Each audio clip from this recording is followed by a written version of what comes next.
नमस्कार, बिहार तक देख रहे हैं आप और आपके साथ मैं हूं आशीष अभिनव। देखिए, बिहार में चुनाव खत्म हो चुका है और अब बारी एग्जिट पोल की।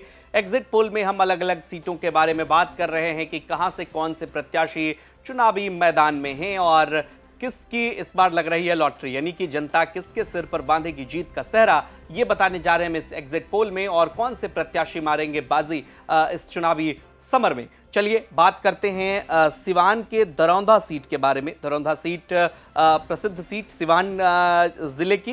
कर्णजीत सिंह यहाँ से मौजूदा विधायक हैं, भारतीय जनता पार्टी से इस बार चुनावी मैदान में हैं और अच्छा चुनाव लड़ रहे हैं, मतलब लड़ चुके हैं। अब तो परिणाम की बारी है।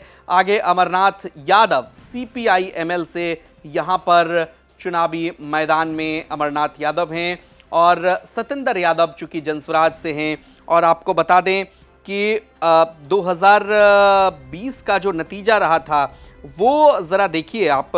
कर्णजीत सिंह यहां से चुनाव जीते थे, जो भारतीय जनता पार्टी के टिकट पर चुनाव जीते थे। आपको बता दें कि 50% के करीब वोटिंग हुई थी पिछली दफा इस सीट पर। और अगर बात करें तो दोनों प्रत्याशी के वोट शेयर के अंतर का तो मतलब 60% के अंतर पर इस पिछली बार चुनाव लड़ा था। अमरनाथ यादव को हराया था उन्होंने दरौंधा सीट पर। चूंकि बात हम कर लेते हैं, CPI-ML के तब भी कैंडिडेट थे वहां से अमरनाथ यादव, लेकिन इस बार एक और कैंडिडेट की एंट्री हुई है और वो कैंडिडेट हैं आपको बता दें कि सतेंद्र यादव जनसुराज के कैंडिडेट हैं। प्रशांत किशोर ने इस बार उन पर भरोसा जताया है। तो क्या इस सीट पर खेला होगा, ये देखना दिलचस्प होगा। तो बिहार तक के एग्जिट पोल में क्या कहता है बिहार तक का exit poll. Siwan seat, Siwan की चर्चा जब होती है तो चूंकि पूर्वांचल का एक महत्वपूर्ण जिला है सिवान और इसकी हर सीट पर सिर्फ बिहार की ही नहीं आसपास के क्षेत्रों की भी नजर होती है। तो चलिए बिहार तक का जो एग्जिट पोल कह रहा है उसके हिसाब से दरौंधा में इस बार बीजेपी को नुकसान होता हुआ दिख रहा है। सिवान सीट से CPI-ML के कैंडिडेट अमरनाथ यादव यहां से चुनाव जीतते नजर आ रहे हैं। देखिए, दीपांकर भट्टाचार्य की पार्टी ने इस बार महागठबंधन में एक तरह से आप कहिए कि पिछले चुनाव में सबसे ज्यादा स्ट्राइक रेट था। जिस तरह से 12 सीटें वो जीत करके आए, करीब करीब 60 से ऊपर का स्ट्राइक रेट था।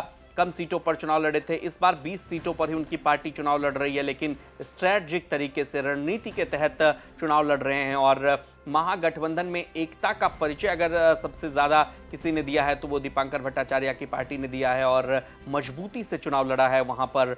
तो यही वजह है कि दरौंधा सीट पर CPI-ML को एज मिलता हुआ दिख रहा है, यहां से चुनाव लड़ते नजर आ रहे हैं। अब इस सीट का प्रभाव देखिए कहां पड़ता है, क्योंकि ये कहा जाता है कि ML के वोटर इस बार काफी इंटैक्ट हैं। पिछली दफा हालांकि 7% का फासला था, उसको पाटना ये थोड़ा मुश्किल हो सकता है। फाइट टफ है, लेकिन जिस तरीके से महागठबंधन के अन्य सहयोगी दल की एंट्री हुई है, चाहे IP गुप्ता की बात कर लें या फिर हम बात कर लें मुकेश सहनी की, तो इन सब का भी प्रभाव दिखा है और लिहाजा यही वजह है कि इस सीट पर यहां से ML के कैंडिडेट चुनाव जीतते नजर आ रहे हैं। फाइनल परिणाम वैसे 14 नवंबर को आएंगे। देखना होगा कि अंतिम नतीजा किसके पक्ष में जाता है। बहरहाल बिहार तक के एग्जिट पोल में एज जो है वो महागठबंधन को है। नमस्कार।